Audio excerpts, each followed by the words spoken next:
Que la paix soit sur vous. J'espère que vous allez bien, que je vais vous trouver en bonne santé. La paix est parfois difficile dans certaines circonstances quand l'injustice prévaut sur la justice, quand l'inique prévaut sur la dignité, quand l'inégalité prévaut sur l'égalité. Je vais vous donner quelques secondes pour vous connecter, j'espère que vous m'entendez bien.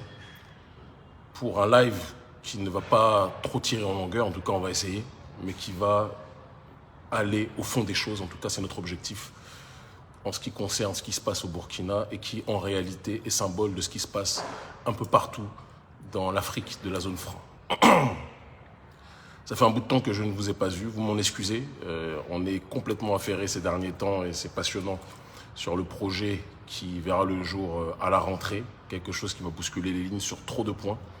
D'accord. Et donc parfois, ne pas être sur les réseaux, ce n'est pas un drame en soi, mais c'est simplement travailler dans l'ombre pour encore plus consolider les fondamentaux et rejaillir comme jamais à un degré où personne ne sera prêt.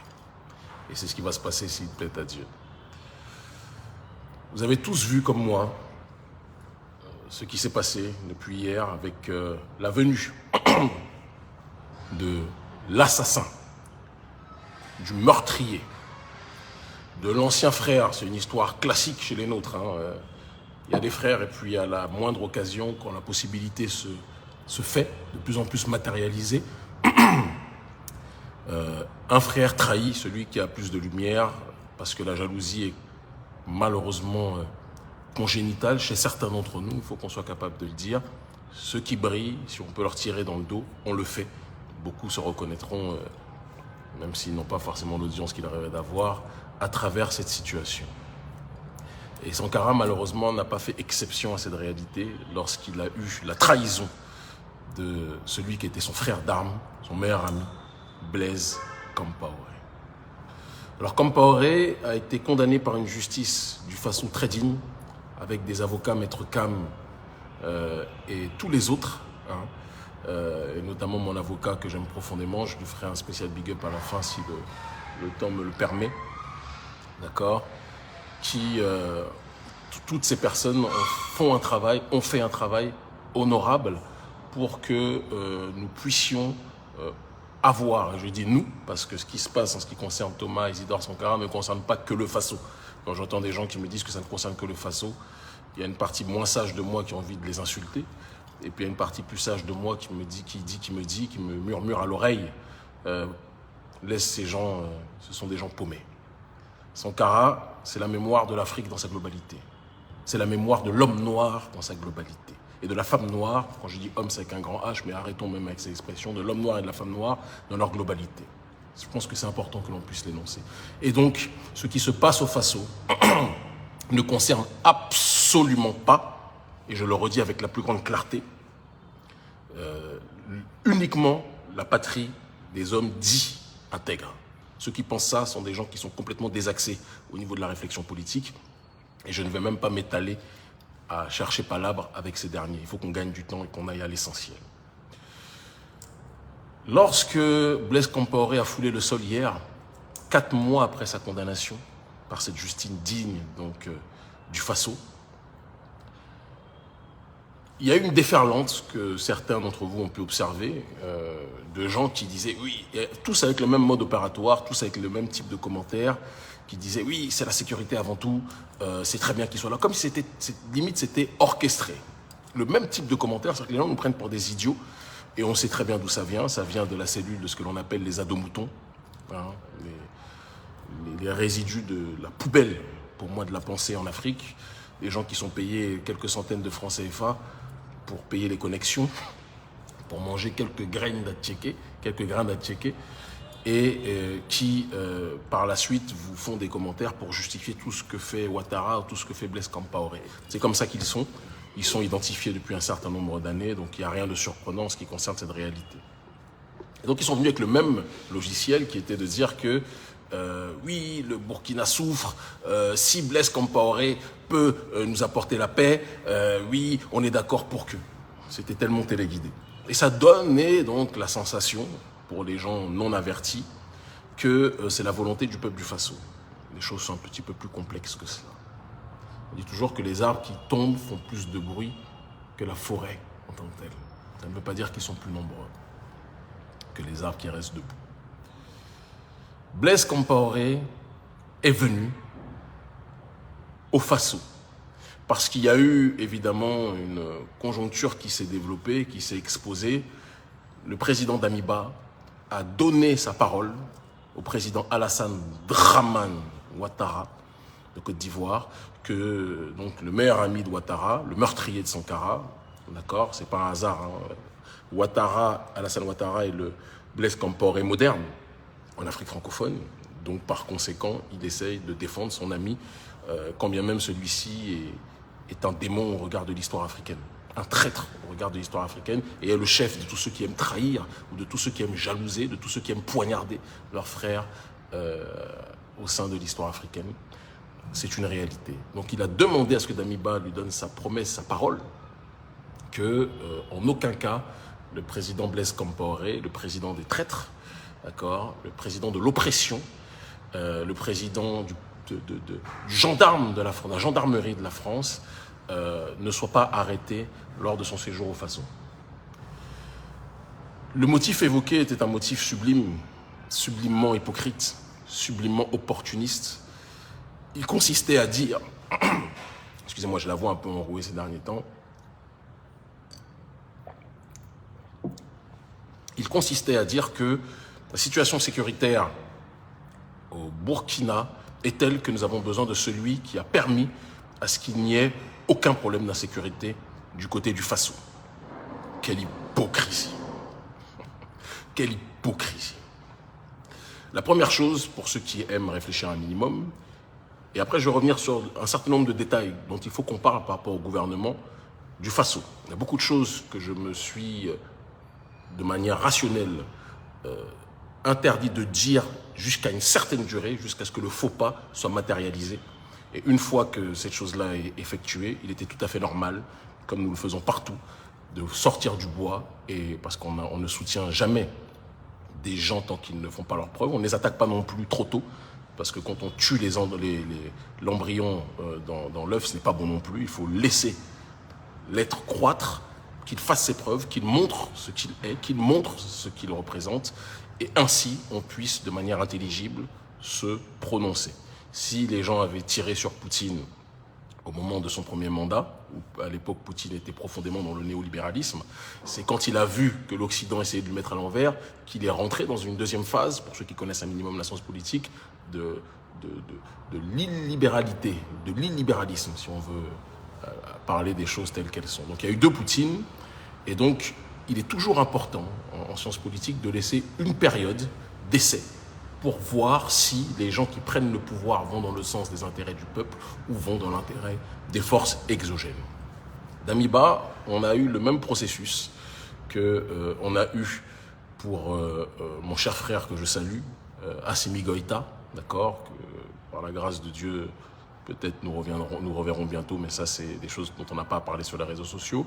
C'est le même procédé qu'on a eu pour le colonel Mamadi Doumbouya, d'accord, et c'est le même procédé que l'on a eu pour Damiba. Alors je sais qu'il y a eu évidemment les nostalgiques, c'est toujours la même chose, hein, les gens soit qui sont des soutiens, des hystériques dévots, soit qui reçoivent des fonds des anciens présidents déchus, sont là pour faire la campagne en essayant de magnifier le travail des présidents déchus, en disant oui, vous avez vu, Roch, c'est un martyr du panafricanisme, ceux qui pensent ça, et qui ont dit que parce qu'on n'était pas d'accord avec ça, eh bien qu'on était des soutiens d'Damiba. J'ai pas le temps avec ces gens-là intellectuellement, je veux qu'on aille dans un autre niveau qu'à ce niveau de basse-cour. Non. Roch Marc Kaboré, comme du côté d'Alpha Condé, comme d'autres côtés, comme du côté d'Ibeka, ceux qui sont tombés pour des raisons rationnelles. D'accord?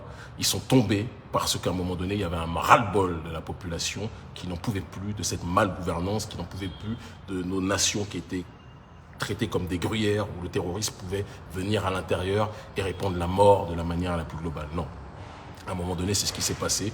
Roch Marc, d'ailleurs, Nathalie, que je salue, qui regardera la vidéo, le confirmera, elle l'avait dit lors de sa dernière allocution. Roch Marc n'était absolument pas quelqu'un, à la fin de son mandat, durant son mandat, qui se préoccupait des intérêts de la population. Il a joué, il est tombé et on ne le regrettera pas. Donc les gens qui disent que c'est un complot contre le martyr du panafricanisme qui est Marc Kaboré, je laisse ces plaisantins aller dans la réflexion qui est la leur et je préfère avancer. Maintenant, pour ce qui est de Damiba.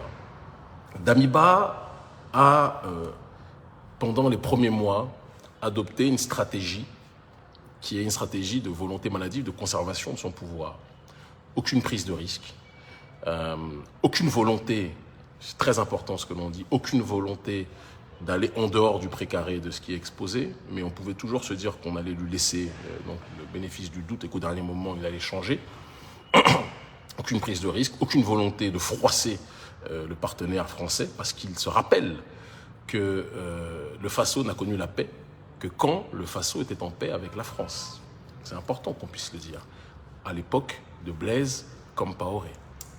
Et donc, il se dit qu'en employant les mêmes méthodes et en étant dans une logique de faire revenir Compaoré, peut-être même qu'il est possible que lors de sa prise de pouvoir, parce qu'il a bénéficié du mécontentement du peuple, il a pris le pouvoir et à la suite de cela, certains diront que peut-être même que sa prise de pouvoir était coordonnée à la conditionnalité de faire revenir Blaise Compaoré. C'est du domaine du possible, c'est du domaine de la rationalité. C'est de l'hypothèse pour l'instant, mais c'est du domaine de la rationalité. On ne va pas s'empêcher de penser de cette façon. Ce qui est certain, c'est que au sein du gouvernement du Faso, il y a eu, pendant ces premiers mois, un certain nombre de forces en présence, de scansions, des forces en présence souvent opposées. Et je vais révéler, j'avais dit que je ne le dirais pas pour ne pas créer quelconque problème, mais je pense qu'aujourd'hui, vu la faute très grave qui a été commise en faisant venir Blaise Compaoré, il est nécessaire qu'on puisse dire les choses telles qu'elles sont. Il m'est arrivé d'échanger, je ne l'ai jamais rencontré, mais d'échanger à un certain nombre de reprises avec le Premier ministre du Faso, qui nous a assuré, d'accord, sans qu'on ne lui demande rien en retour, hein, on n'a jamais rien reçu de quoi que ce soit, mais qui nous a assuré qu'il soutenait notre combat, officieusement, hein, mais que malheureusement, le problème du gouvernement du Faso et de l'État du Faso, c'est qu'il y avait plusieurs forces en présence, des gens qui étaient profondément pro-français, des gens qui étaient beaucoup moins dans cette démarche pro-française-là, et que c'était tous ces courants-là qui étaient dans une sorte de bol qu'on mélangeait et qui devaient créer une homogénéité qui était quasiment impossible. Et ça a été illustré d'ailleurs par notre voyage où certains ont tout fait pour annuler, des autorités ont tout fait pour annuler notre dernière mobilisation, pour démobiliser les gens. Et le Premier ministre lui-même a dû enjamber certaines situations pour autoriser quelque chose qui avait déjà été structuré de telle sorte que ça soit démobilisé par d'autres forces en présence à l'intérieur du pouvoir d'État. Donc ça illustre que le Faso, on ne peut pas parler d'une réalité monolithique en disant que le gouvernement du Faso est dans cette ligne. Non. Il y a des gens au sein du gouvernement du Faso, je vous le dis, qui nous écrivent la nuit tombée, qui disent qu'Emi, on est avec vous. Malheureusement, on est dans une situation qui est beaucoup plus complexe que vous pouvez l'imaginer. Alors, l'excuse de la complexité, il arrive un moment donné où il faut qu'on puisse passer à une autre étape. Je pense que si ça a été possible avec Assimi Goïta, qui a pris son courage à deux mains, si ça a été possible à une certaine époque avec Thomas Isidore Sankara, si ça a été possible à une certaine époque avec Oum Niobé, si ça a été, en tout cas avec les leaders anticolonialistes, si ça a été possible à une certaine époque avec tous ceux qui se sont levés, d'accord, je pense que ça peut être possible aussi avec ceux qui sont aujourd'hui à la tête de l'État du Faso et qui souhaitent prendre leurs responsabilités. On ne peut pas toujours se cacher derrière la complexité en disant on est avec vous, mais c'est difficile parce que non. Ça ne suffira pas. Ce qui se passe, c'est que Damiba a choisi une ligne qui va dans le sens de la restauration du pouvoir avant, à une époque où la France pacifier la région, et c'est la raison pour laquelle il ne veut pas froisser la France. Il se cache derrière le fait de dire que c'est au Faso de décider et la Russie ne va pas nous sauver, qu'on soit très clair. Moi, je ne suis pas en train de me lever en disant la Russie, c'est notre messie ou je ne sais quelle autre chose de ce style. La Russie est un partenaire géopolitique qui a permis de sauver Maduro, c'est important qu'on puisse le dire. C'est un partenaire géopolitique qui a permis de sauver Bachar al-Assad, c'est important qu'on puisse le dire. Si Kadhafi s'était allié à la Russie, l'Iran et les autres pays, je pense que Kadhafi serait vivant aujourd'hui. C'est ça la géostratégie. Ça ne veut pas dire que ces derniers sont des messies, que ces derniers sont des anges, ou que ces derniers sont des amoureux des Africains. Vous ne me verrez jamais me lever en brandissant. Pourtant, moi je parle, contrairement à ceux qui brandissent les drapeaux, moi je parle avec les autorités russes comme je parle avec les autorités d'autres pays, mais vous ne me verrez jamais tisser ou brandir un drapeau des Russes parce que ça ne sera jamais nos messies.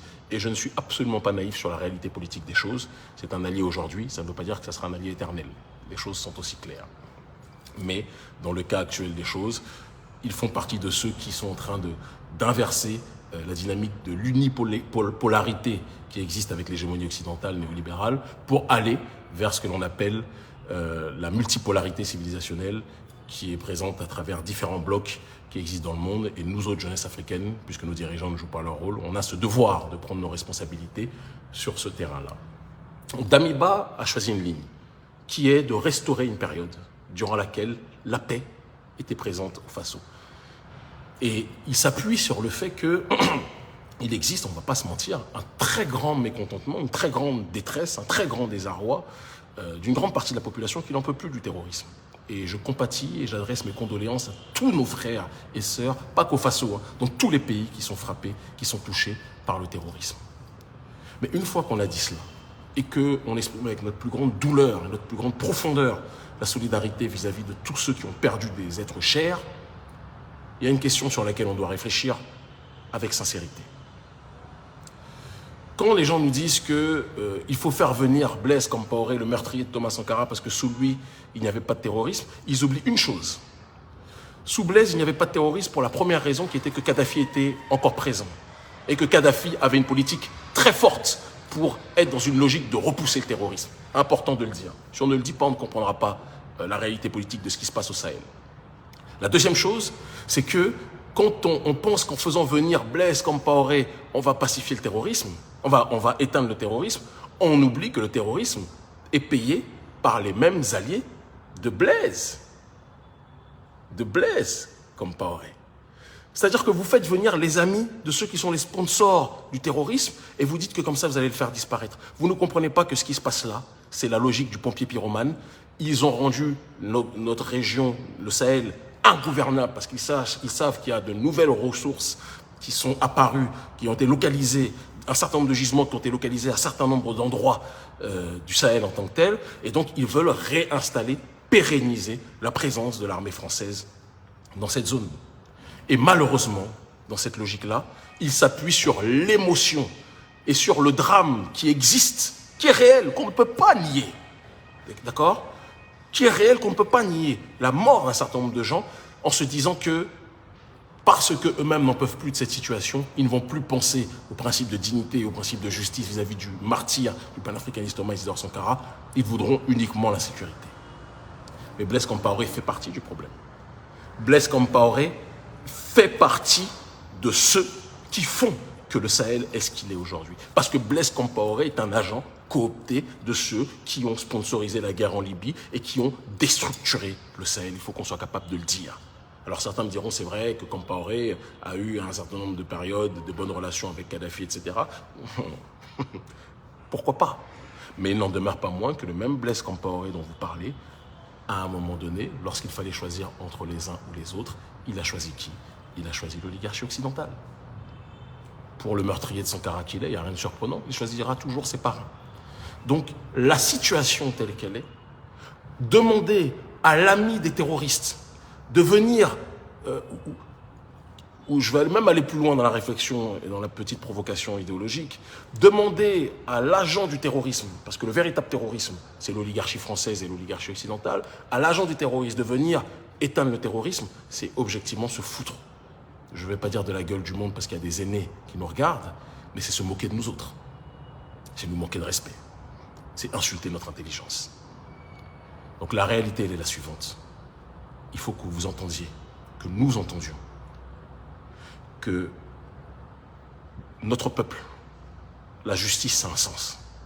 Et les élites, et je parle au président Damiba, qui a d'ailleurs réuni uniquement l'ancien président Ouedraogo et uniquement son hôte, Blaise Compaoré. Donc Marc Kaboré apparemment aurait eu des empêchements et les autres, Zida est en exil, etc., etc. Bref, je dis au président Damiba,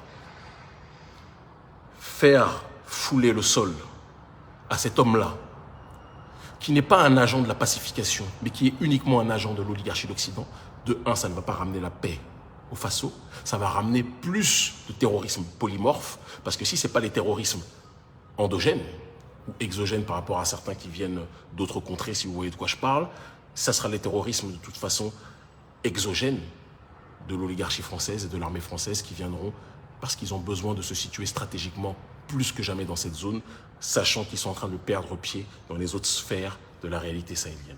C'est important qu'on dise les choses, qu'on les dise sans émotion, qu'on les dise avec froideur et qu'on les dise avec lucidité. Donc les hypocrites qui nous disent « Oui, c'est facile de dire arrêtons Blaise Compaoré, etc. Venez arrêter le terrorisme. » Mes chers amis, quand la CEDEAO a commencé à menacer mon cher frère et ami Assimi Goïta, le président du Mali, pour qu'il respecte justement les mesures de la sous-région, ils ont évoqué la potentialité d'une armée de la CEDEAO, n'est-ce pas? L'Union africaine, dont on parle, c'est 54 États, n'est-ce pas?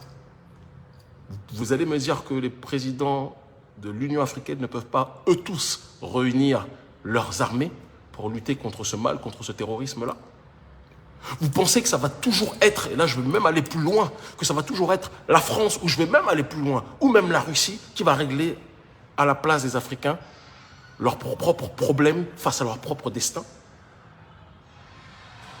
Donc je vois un ignorant qui dit « Pourquoi vous avez applaudi quand Damiba a pris le pouvoir ?» La naïveté, la bêtise congénitale qui est la tienne te fait oublier que ce que nous avons applaudi, c'est que le cri du peuple vis-à-vis de la destitution de quelqu'un qui ne protégeait pas le pays avait été matérialisé. Ça, c'est la réalité. Et elle ne changera pas, elle est inchangeable. Mais de l'autre phase, nous avions dit, et on le précise, qu'il faut laisser du temps aux dirigeants, d'accord? 1 an, ou moins, si faute grave, pour que chacun puisse faire ses preuves. Parce que durant cette période, il y a des guerres d'influence. Nous-mêmes, d'autres, ont tout fait pour orienter la politique de tel ou tel dirigeant dans une direction qui serait en adéquation avec la souveraineté de notre population. Il y a des fois où ça marche, le Mali, ça a marché. Il y a des fois où ça ne marche pas. Et c'est le cas à l'heure actuelle au Faso. Mais si, dès le départ, on commence à lancer des diagnostics en disant « Oui, c'est un traître, c'est ceci, c'est cela », ça c'est la politique de bac à sable. Ça ne nous intéresse pas. Oui, vous pouvez mettre ça ici. Ouais. Ça, c'est la politique de bac à sable. Il faut laisser un temps de séquence pour qu'on puisse observer si tel ou tel trahit. Et s'il trahit, on tape. Damiba a trahi. Quand je vois le comportement, quand vous voyez la femme, la veuve de Thomas Sankara, il y a 4 mois, on a enfin reconnu partiellement des coupables, parce qu'on n'a toujours pas condamné les véritables commanditaires que sont les oligarques, les autorités françaises, l'État français. 4 mois après, vous faites venir au nom d'une hypocrite réconciliation Blaise Compaoré, le meurtrier de Thomas Sankara, celui qui a été le tortionnaire de l'État du Faso, même s'il faut aussi qu'on se le dise avec un grand courage. Si Blaise a tenu autant d'années au Faso, c'est qu'il y en avait beaucoup plus qu'on le dit, qui se dit sankaristes aujourd'hui, mais qui étaient des profonds compaoristes à l'époque où il était présent. Ayons aussi le courage de le dire. Ayons aussi le courage de l'énoncer. Il y a eu plus de compaoristes à l'époque, et il y en a plus qu'on le croit aujourd'hui, même si les sankaristes sont présents. Damiba devra répondre devant l'histoire. Damiba devra répondre devant l'histoire. Si tu veux la sécurité, la sécurisation de la zone du Sahel, il faut que les présidents à l'intérieur de l'Union africaine comprennent que quand une partie de l'Afrique est touchée, c'est toute l'Afrique qui est blessée. Et donc toutes les armées des États africains devraient être mobilisées pour lutter contre ce péril et chercher les armes là où certains pays acceptent de nous les donner, que ce soit la Russie ou que ce soit d'autres contrées. Là n'est même pas le problème. Du moment que l'on trouve des armes, que nos armées soient forgées et formées, que ce ne soit pas simplement des armées pour protéger nos dirigeants et tirer sur leur propre population, mais des armées pour lutter contre le véritable terrorisme lorsqu'il se manifeste, lorsqu'il est exprimé, lorsqu'il est exposé. Si on ne va pas dans cette direction, on ne pourra pas avancer. Donc, je le dis et je le répète pour synthétiser, parce que je dis que je ne veux pas être long. en laissant le président, Compaoré, le président des traîtres, le président des fans de la mort de Sankara, en le laissant fouler le sol du côté du Faso, Damiba vient de commettre une faute devant l'histoire. On le dit. Et on ne le pardonnera pas.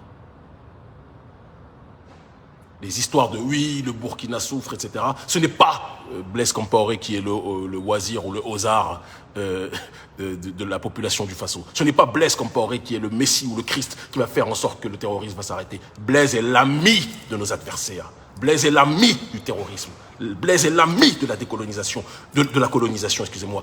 Blaise est l'ami de la déstructuration de nos États. Quand Kadhafi était là, tout était cadenassé. Quand Kadhafi est tombé, la déstabilisation a commencé. Et Blaise a sauté parce que la population, une partie de la population n'en pouvait plus. Le faire revenir ne va rien régler. Mettez Compaoré là où il doit être.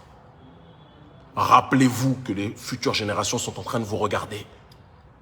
Quel message on donne à la jeunesse africaine? Quel message on donne à cette jeunesse africaine? Le message qui est que oh, tu peux faire du mal, de toute façon, le mal est plébiscité en Afrique. La trahison est plébiscitée en Afrique. L'injustice est plébiscitée en Afrique. La corruption est plébiscitée en Afrique. La mort, l'assassinat est plébiscité en Afrique. C'est ça le message que vous voulez donner aux enfants? À nos petits, à nos filles et nos garçons? Vous êtes en train de montrer en réalité que vous n'en avez rien à foutre du travail de souveraineté de Sankarisme, M. Damiba. Tu es où vous êtes. Parfois, j'alterne entre les registres. Tu es en train de montrer que le sankarisme, le patriotisme, la souveraineté, la justice, l'anti-impérialisme, tu n'en as strictement rien à foutre.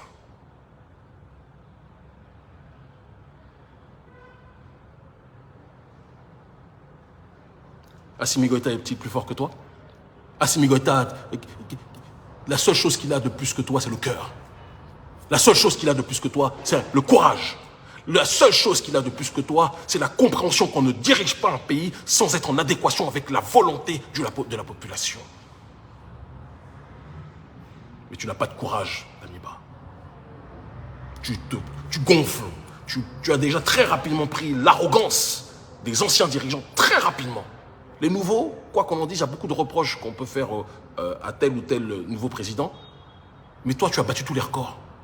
Tu as pris les réflexes, oui, vous savez pas, moi je suis à la tête du pouvoir, à la tête de l'État, vous êtes là en train de parler, vous n'avez qu'à venir sauver le Faso. Tu as pris le pouvoir, c'est une responsabilité.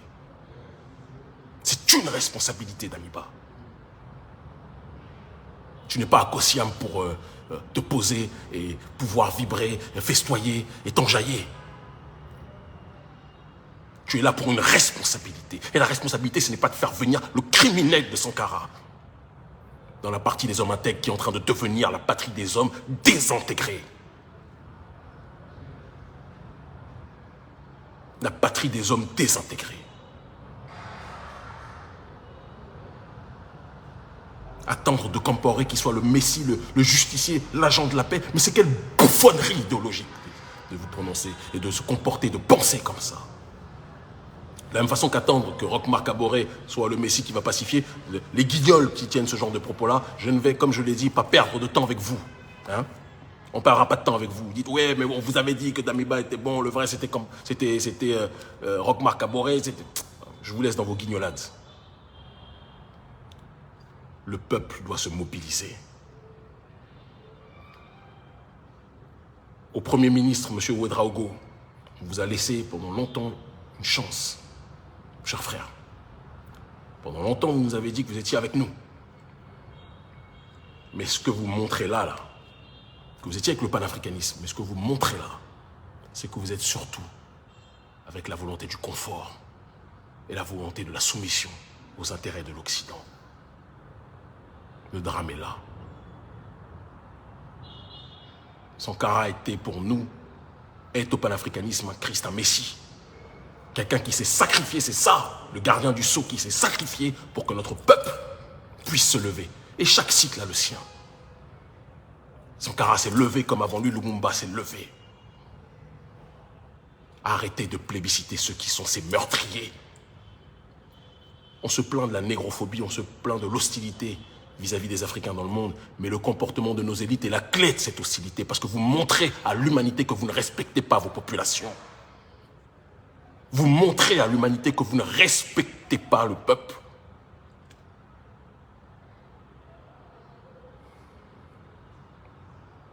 Donc je le dis à tout le monde et je lance un appel à mes frères de la Copa BF. Plus que jamais, c'est le moment de s'organiser. Je lance un appel à notre frère qu'on a poussé, qu'on a propulsé pour qu'il puisse être député, notre frère Roland Bayala, mon cher frère, je compte sur toi pour que dans les heures et les jours à venir, tu puisses te prononcer. Tu es député maintenant. Parce qu'on t'a tous porté. Il faut maintenant avancer. Il faut te prononcer. Ce qui se passe là est un crime contre l'africaine humanité.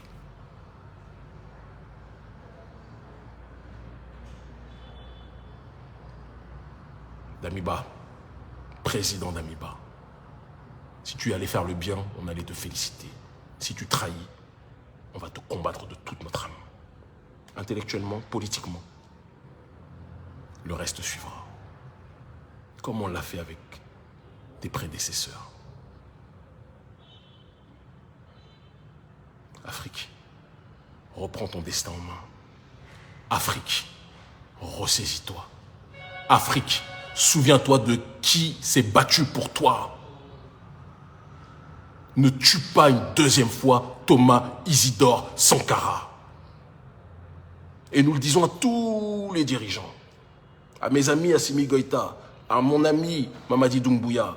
Ce sont mes frères, personne ne va s'en cacher. Ce sont mes frères.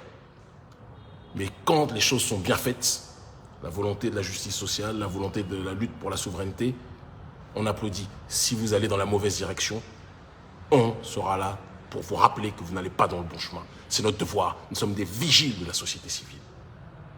Et je dis d'ailleurs à mon frère, mon frère Mamadi Doumbouya, il y a à l'heure actuelle, que j'ai eu au téléphone il n'y a pas longtemps, que la paix soit sur vous, mon frère.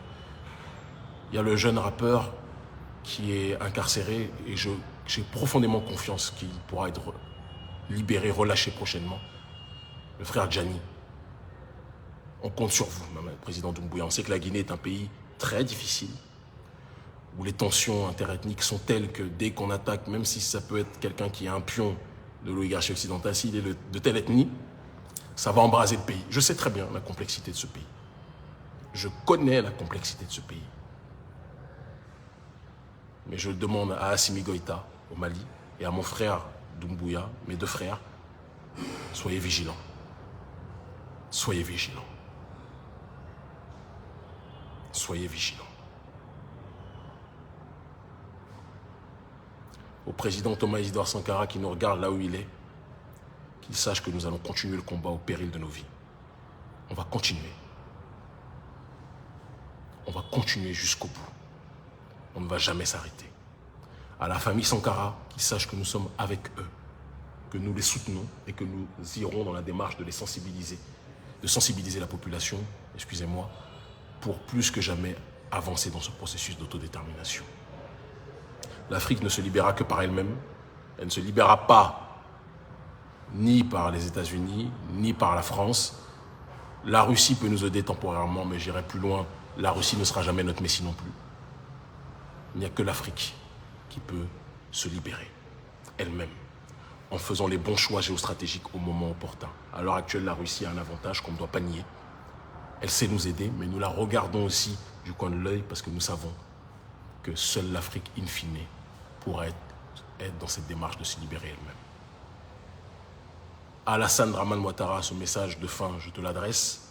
Tu continues à semer la désolation, à semer la trahison, à semer la déstabilisation. Mais ton tour viendra. Tu ne peux pas continuer à narguer les dignes et à narguer la justice comme tu le fais depuis trop longtemps. Tu piétines les lois. Tu piétines les règles comme ton jumeau Blaise Compaoré. Et vous pensez que le mal sera toujours félicité. Tu es dans ton palais présidentiel et ton ami Blaise Compaoré, lorsqu'il est en Côte d'Ivoire, il est dans sa villa 30 étoiles. Mais ça ne pourra pas éternellement durer. Nous nous mobilisons pour. Vous avez beau nous surveiller, vous avez beau nous envoyer des menaces de mort quotidienne. Vous avez beau tout faire pour faire pression sur nos familles. Vous avez beau tout faire en vous coalisant avec nos dirigeants, les autres qui sont eux aussi des peureux. Hein? Et des gens très fourbes, à l'image du président du Bénin. Je vous le dis, et je vous le répète, nous ne plierons pas. Parce que ce que nous le faisons pour Dieu Tout-Puissant et nous le faisons en l'honneur de nos ancêtres méritants. L'Afrique libre ou la mort, nous vaincrons. Il finira à... Je viens d'apprendre que le frère Gianni Alpha est libéré. Merci infiniment. C'est-à-dire que le président Doumbouya est à l'écoute du peuple. Merci infiniment. Merci infiniment. Merci infiniment. L'Afrique libre ou la mort, nous vaincrons. Ils finiront par comprendre. Aucun président n'a un chèque en blanc. Si vous marchez dans la justice, on vous aimera et on vous soutiendra toujours. Si vous allez dans la justice, on vous combattra. C'est la règle qui est la nôtre. On vous aime.